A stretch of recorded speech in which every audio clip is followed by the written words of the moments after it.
Kano ke kadde we tukutusizaako abantu ab'enjawulo nga bawa obujulizi olw'ebyo Katonda by'abakoledde eby'amaanyi mu bulamu bwabwe. Wano ku There is Still Hope, channel y'essuubi.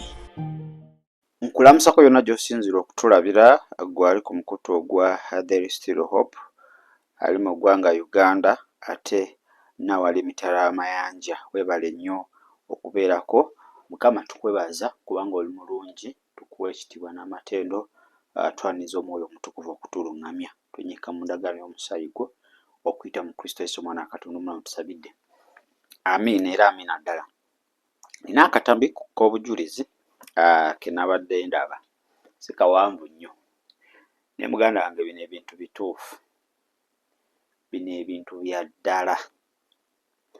Osobola okubeerawo nga buli ayagala okuyamba asiraana, buli agezaako okuyamba afuna ekizibu, n'agezaako okupolopoozinga akuwase afuna ekizibu. Olubaddeko mu mbeera efaanaganako wetu. Ndabye akatambi kano ng'omwana ono omuwala akaaba n'amaziga. Mwana mulungi, she's beautiful. Naye muganda wange ekiri mu nsi ey'omwoyo kika. So ebintu bino bya ddala tuze tubibanyumiza. In fact sookola aba akatambi ako nzije nkuwe ku bujulizi bwe nali nga nkyakolera omulabe sitaani. Bino ebintu bikolebwa bitya? Ye ngeri ki gy'oyinza okuba ng'okola ki? Obivuunuka. Kiba spiritual, bakwambaza. Kiba kibulanketi kye bambaza ensi ey'omwoyo. Muganda wange omuntu ne waba akugambye linnya bodo gye wano nkuwe ssente, at least otuuka ababbi bamukubye oba nga akasimu ogenda okukuba nga tekaliiko nga baginyaze. Simanyi oba wali obadde kumweyo embeera nga buli omu atya n'okuyamba. Agambe n'ojjukira nakuyamba luli I was attacked. N'ojjukira nakuyamba nafuna ebizibu nga kiina okuba nga omuntu asobola oyimirira naawe nga musabe nnyo kubanga aba agenda kuwa mu buli angu. Kanyaweza akatambi ako kadakika ziringa 2 naye kali so emotional ate nzije nze nkuwe ku bujulizi wano ojja kakasa bino ebintu nti bya ddala. Abamugamba ne bannaye abantu tebagala kunnyamba nedda. Wabawo ekiri mu nsi ey'omwoyo ekiziyiza omuntu oyo. Omuntu oyo abanga ayagala okuyamba naye omutima ne gufa omulundi gumu. Okitegedde? Nabanga ayagala okuyamba omutima ne gufa omulundi gumu. Njagala ojja owulirize kino ekintu. Omanye oyimirire mu kusaba kivaawo. Teri kintu kyonna mu nsi ey'omwoyo ekiri waggulu w'amaanyi ga Katonda. Naye kisinziira ggwe kwewaayo kwo na kuyimirirako. Sooka okalabe ate toyongere. Abooluganda Yesu yeebazibwe. Abooluganda nze embeera pasita gy'ayogeddeko gye nze ntambuliramu obulamu bwange bwonna. Olaba pasita kiri ky'osoose okuyita abantu era mbadde wakujja. Nze n'obaani n'oyagala okunnyamba, tosigaza wadde olwataano mu nsawo yo.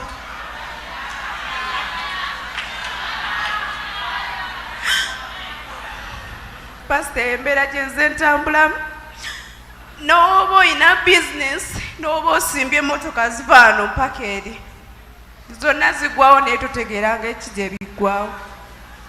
Ate within a day kuba olunaku lwennyini lwongambe wekitandikira. Ate tekikola kuggwe weka, ne wekyagala kizingiramu mwenna, ne famire yonna ne gigiteeka ku ttaka. N'obaani n'obanga si musajja obanga muntu yenna ayagala okuyamba mu kintu ekyo, tasigaza wadde olwataano afuna ebizibu eby'amaanyi ennyo nga gye nkomezza. Era nze buli musajja njagalako ayinza okujja leero enkya n'agenda. Buli musajja akwagalako?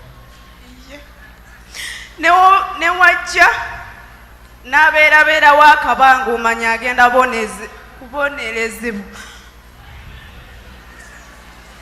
Akuwa omukisa Mukama. Mukama yeebazibwe. Kasooke nkwe ku kyawandiikibwa kino. Ekitabo ky'Abakolosaayo oba Colossians chapter 2 verse 15 egamba, and having disarmed the powers and authorities, he made a public spectacle of them, triumphing over them by the cross. So, Yesu amaanyi gonna yagawangula, Sitaani yamwambula. Naye ekibuuzo, ate wabanga yamwambula ate lwaki still asigala akyantulugunya mu bulamu? Lwaki still nsigala nkyakaaba? Okitegeera? Kale nja bawuliriza kino. Naye nga nkyakola omulabe Sitaani. In fact ngenda kujja ne topic eyo mu bulambulukufu. Naddala abalenzi n'abawala. Olabayo akawala nga kanyirira. Manyi kati ennaku zino fallen angels zigira mu bawala abafaanaganako bwe batyo ng'anyirira. Okitegedde? Omwana najja mu kyaki omuwaati ng'anyirira kyaki yonna amaaso ne gabeera okwo. Kati ye amakinga sure buli omu yeebaka naye. Buli weebaka naawe oba oyambuddwa. Buli weebaka naawe oba oyambuddwa. Okitegeera? So bantu bangi nga ensi yaabwe ey'omwoyo baagikwata. Buli omuntu agezaako okuba nga ayagala kuyamba afuna ebizibu oba kufiirwa afiirwa. Agamba keera ku makya ojja ewaka oyinza n'otuuka nga omwana ali ku kitanda muyi. Naawe n'otya oswala n'okuswala otandikirewo omugamba nti mukulu nadde nkimya akasente kabadde onsuubiza ng'osanzewo mitawaana myereere. So bantu bangi bali kutambula mu bulamu obufaanagana ki bwe butyo, naye abamu ndowooza baabitwala nnomo. It's not normal. Ensi y'omwoyo eba yabikkibwa. Oba you are living a different spiritual life. Kati kiri kibiinga ekiba kikontrolling obulamu bwo. Buli wabeerawo promise yonna nga kikola attack. Okitegeera? Nga kikola attack. Oba promise eyo webeera fulfilled, omuntu n'omuwa oba najja n'akuwa asigala afuna ebizibu. Nti kikozesa ggwe okuba ng'oli point of contact okuyingira mw'oli. Wuliriza nti olwedde oba wawangulwa nga kikufuga. Kati buli agezaako okuwaguza n'atuuka mu bulamu bwo kimukuba. So tugeesera nga amazima obonaabona naye nga abakuyamba baali baddewo bangi, naye nga buli omu ensi ey'omwoyo yaggalwa nga kigena ne kiziba. Omuntu ne bukka ku makya n'agamba naye gundi lwakisimuti aba yakakifunawo ate n'afuna ogulooto oba n'afuna essimu enkaabwe ne mudaivatinga. Atandika ate kulowooza birala nnyo ku ssimu ezze. So bano ebintu ebyo bya ddala. Ebintu ebyo bya ddala nnyo. Zingina kukola vidiyo wano mbalaga obuwala obwatambulanga oba bwe twainitiatinga nga bugenda mu makanisa okwebaka n'abantu. Nga buleka abaanyirira. Kyoba osanga omukazi anyirira ennyo beera mwegendereza. Maama nnyabo. Fallen angel omwo mwezitambulira omwo. Anti kati tulabisa maaso ga mubiri. Tewakyali maaso ga mwoyo. Abaanyirira. Kati ye omulimu gwe gwegwo kasita yeegatta naawe nga kiwedde. N'omutwale waka n'afumbirwa waati. Ekinene ennyo wasukka emyaka 2 abaakuyambye. Abaakuyambye aba agenda kudduka akole ki? Naye kyaba atutte n'ekyakulekedde oba ogenda kwasako emikono egi 2. So buli muntu in fact buli ofuna omuntu n'akusuubiza nekifa n'owokubiri nekifa n'owokusatu nekifa, ekyo si kya bulijjo. Kubanga omaga it's okay.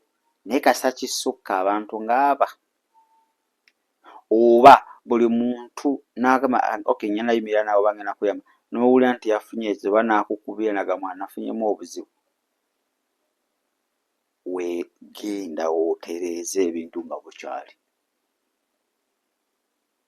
Asooka nafunyemu obuzibu nyinza obutasobola, ayitayo ebbaaga n'omulala n'akusuubiza nafunyemu obuzibu sigenda sobola, ayitayo ebbaaga no muganda wange kiba kya omulaba aba yasensera dda obwengula bwo.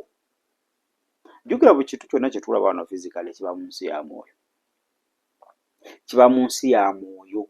Kati oluusi asanga omuntu oyo waliwo abasabi ng'asobola okkiraba nga bagenda kuyamba afuna ki? Afuna ataaka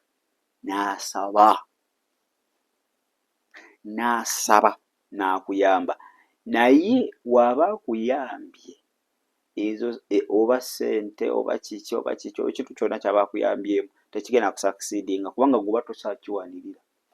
Ye aba amaze okuba defense, akoze kyakola, kati omulala tasobola kumukuba ataaka. Kati gwe gwawadde bw'oba nga nawe tolina ability ewanirira kyakuwadde, ajja kuba nga atakuwadde wadde, era mu seconds oba mu lunaku olwo ojja kuba nga olinga atalina kye wafunyeeko wadde nga bakikubye, ate ye eri n'asigala ng'alyoke kubanga yaba ayimiridde. Ne kati kiyinza osanga nga agenda okuyamba tayimiridde, okitegedde, nga tayimiridde mu nsi ey'omwoyo banga si munywevu nnyo, kimukuba n'afuna ebizibu. Kiringa abaana abawala oba abasajja, oyinza okufuna omuwala neweegatta naye oba n'otandika okubeera mu relationship naye ng'oyagala muwasa, muganda wange n'osooka ofuna ebizibu, n'osooka ofuna kizibu ku kizibu paka weebifa noga munaye sikyasobola, n'odduka oba n'olinnyonnyi n'ogenda oba n'omwetegula ate embeera n'etereera, ate baba banyirira mama nnyabo baba banyirira.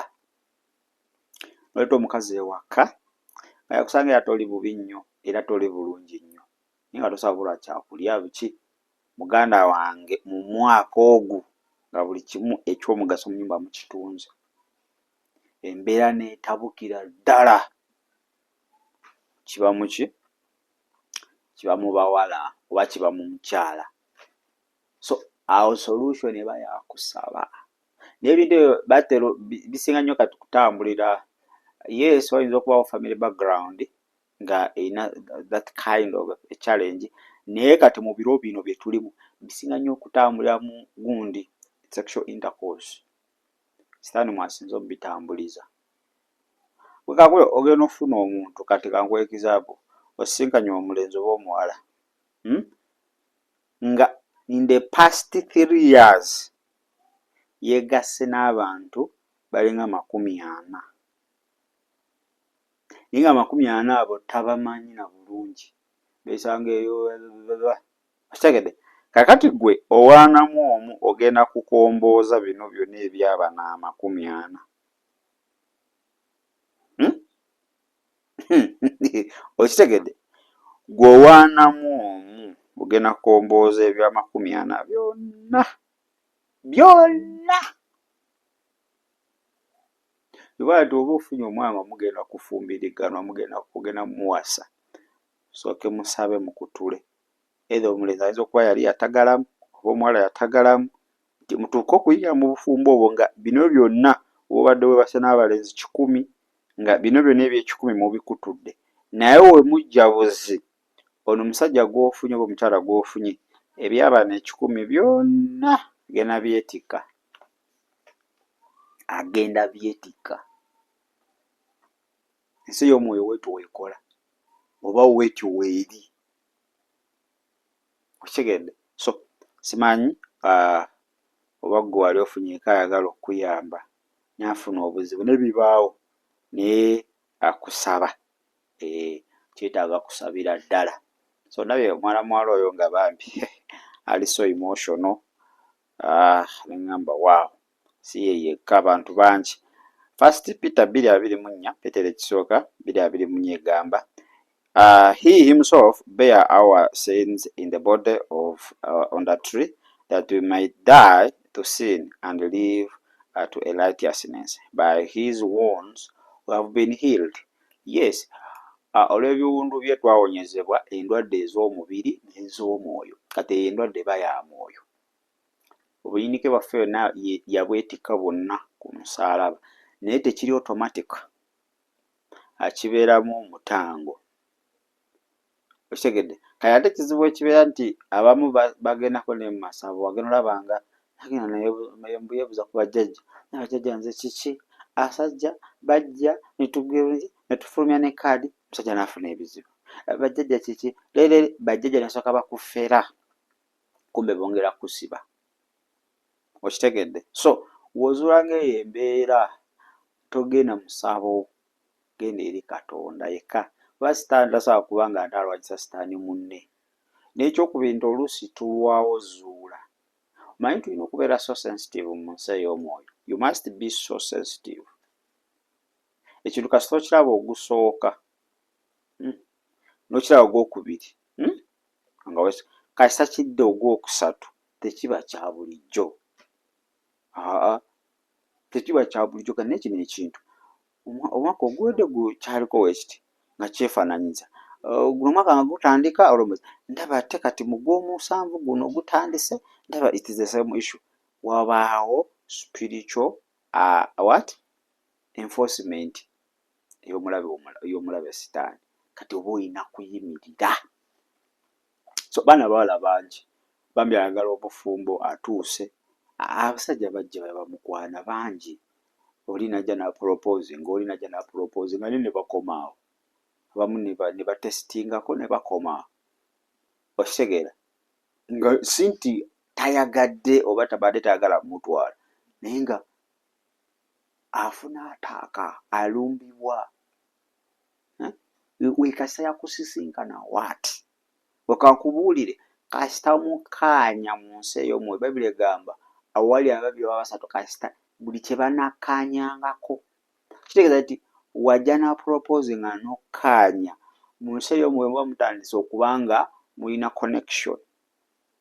Kati omuntu oyo w'omusanga ng'alina obusibe bwe, muganda wange oba toyimiridde bulungi, oyinza okumekereza nga naawe bukoze ki? Naawe ate bukukutte. Naye nkuzizaamu amaanyi, Yesu ye Mukama, teri kimulema. Yawangula amagombe, ebisumuluzo, ate n'abikukwasa. Buli ky'onoosumulula kinaasumululwa, buli ky'onoosiba kinaasibibwa. Naye njagadde okukulaga nti mu nsi ey'omwoyo yo eri ku sipiidi ya kika kya waggulu, ate n'aba agenti ba sitaani bambi batambula. So weegendereze mmwe ba beauty, njagala beauty, njagala nnyashi, njagala ki, weegendereze nnyo ddala kubanga omwo mwe bali kukolera, omwo mwe bali kutambulira, omwo mwe bali kutambulira. Kitegedde? Bw'oba ofuna omuwala ekyalo kyonna kibe nga kikwogerako, ng'ab'amasannyalaze obagobye mbw'ayaka nga ttaala. Okitegeera?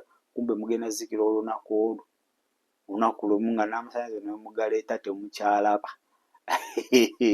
So tufenga nnyo ku nsi ey'omwoyo ng'ogenda kufuna omubeezi.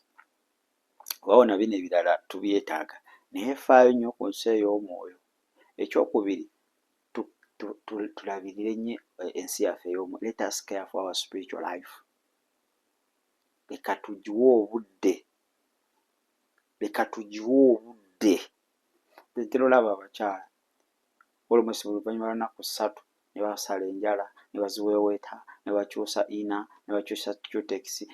Ntera obalaba nga omubiri gwaguwa obudde, aguwa buli kyetaagisa, era ng'ogulaba baguteekamu ssente. Naye omuntu w'omunda nga muvundu, yakogga yaggwaayo. Kati weekiri nti omuntu w'omunda naffe tunamuwa obudde, ne tumuliisa, ne tumuwa kano, ne tumuwa kali, ebyetaagisa byonna, agenda kunyirira. Kati obwo bwonna obusimanya akuyamba yafuna ebizibu, obwo bwonna tebugenda kuddamu kulabika. In fact waliwo ebintu ebimu ebikutuka nga tobisabidde. Bingi ebintu ebikutuuse mu bulamu bwaffe nga tetubisabidde na bisabira. Kijja kite nti ekitangaala buli we kiyingira awali ekizikiza, ekizikiza kidduka. Waliwo ebintu ebimu ebigenda okudduka ng'omusana gumaze okwakira obulamu bwo. Waliwo ebintu ebimu ebigenda okudduka ng'otandise okuweereza Katonda nga tosabye nako. Twalina emize abamu naye kaza tatandika okuweereza Katonda ogenda olaba nga tokyakikola nga kikukwasa ensonyi otanokyesonyiwira ddala. Okitegeera? So obujulizi bwe njagadde okuwa amakya g'olwaleero ndowooza ofunyemu ekyokola ki ekyokuyiga kinene nnyo babadde yeebuuza. Kale kanetoolemuko katono wekomawo tulina bingi bye tugenda okuba nga ate twogerako amakya amalungi.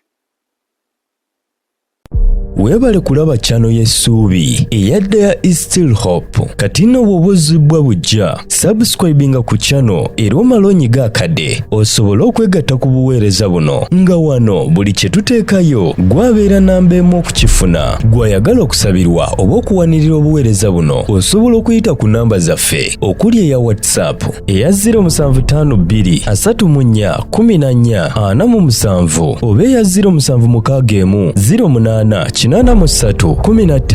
Osobola n'otufuna ku email eya mugerwajamil0@gmail.com. There is still hope. Omukutu gw'essuubi.